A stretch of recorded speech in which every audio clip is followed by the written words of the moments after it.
you're out in the field, it has to have Wi-Fi access or data access. No. Right? No, it doesn't. It'll still have that AI.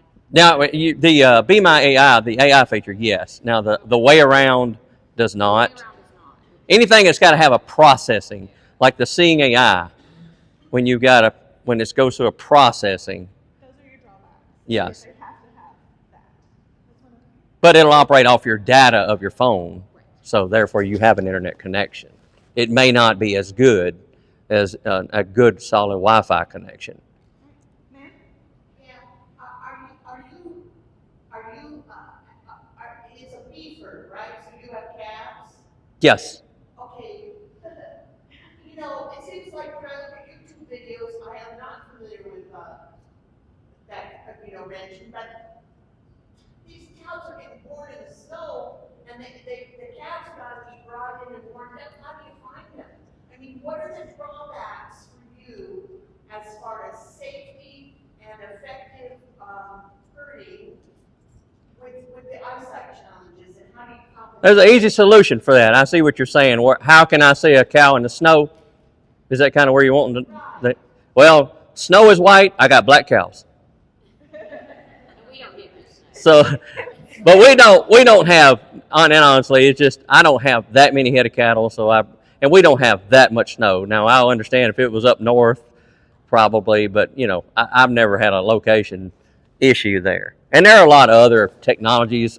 RFID is big as far as you want to locate, so there's an option. What about a dog? You got a dog to protect you from a mad cow? He doesn't. No, I do not. I have. That was one thing. Whenever I started losing my sight, I actually started even before my dad passed away. Which I don't know if I said that. My dad did pass away in 2020 in August. So luckily, I had already set the process up, and of course, he didn't know at the time he was passing away, but we knew that my eyesight was. So we started setting up a corral system to hold my cattle, a sweep tub system to run them in to vaccinate, a self-catch, head catch. That way when I run them in, they'll catch themselves. So I've already kind of was pre-planning for the future and not waiting till I needed it.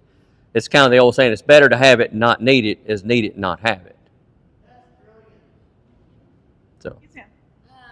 What about like checking fences or water? Do you use anything to help you do that? Luckily for this particular farm that I'm on, and I've had similar questions, I've been on the farm so many years that I kind of know my way around, and if there's a hole in the fence, I probably made it at some point, whether it's just simply catching it with one of my farm equipment or something like that, but I usually try to lay off. But yeah, it's... What about new hazards, like that you don't, I don't know.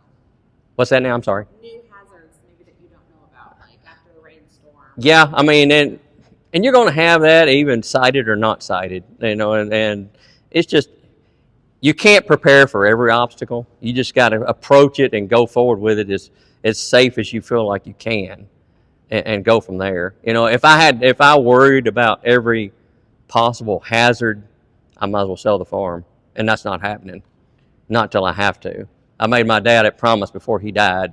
I will not sell this place until I have to, and I'll hold with that as long as I can. It's not really a question, it's a comment. I think the telecommunication device distribution programs, each state has those. They get to choose what they look like. Depending upon what they look like, if it's coordinated by the state AGR or holds that, sometimes they will offer training, that goes with that as part of that. So That's us. a new user that is getting that, and there's that training and assistance that goes with that to say, okay, here we're getting into this new phone, so with your case.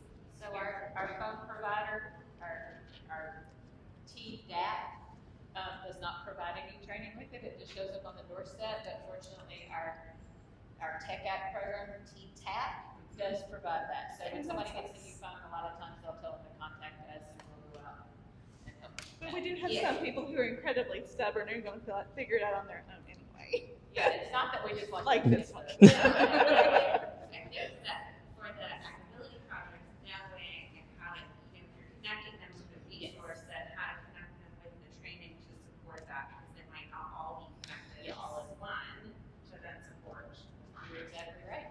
I feel like that and trust me, I'm no way certified to show anybody or teach anybody anything, but I feel like being an end user and adapting yourself to, because I had to, I'm on a farm, so I feel like a farmer, I can probably teach them better than one of them can because I've been in the field and I know, okay, well, try this, try that. And that's with any application that I've discovered. It's like, well, I wonder if it'll do this or I wonder if it'll do that. And you're never going to know unless you try it. So let me stop just a minute. The next session doesn't start till 4:10. We're glad to stay up here. I know we have another question over here for Jason. We'll be glad to talk to any of you. We have a few high-tech kind of things if y'all want to come look. Yeah, so, sorry, And Jason. Jason's very generous. He wants to help other people to reach out. Definitely follow him on YouTube because he's adding stuff all the time. And he's just a great resource for someone that is Super involved on Facebook. If you want to find him on Facebook, he's super involved and like gets the word out about AT and everything. I will get tagged in a lot of things. Hey, Lindsay, can you help this person? Yeah. Like,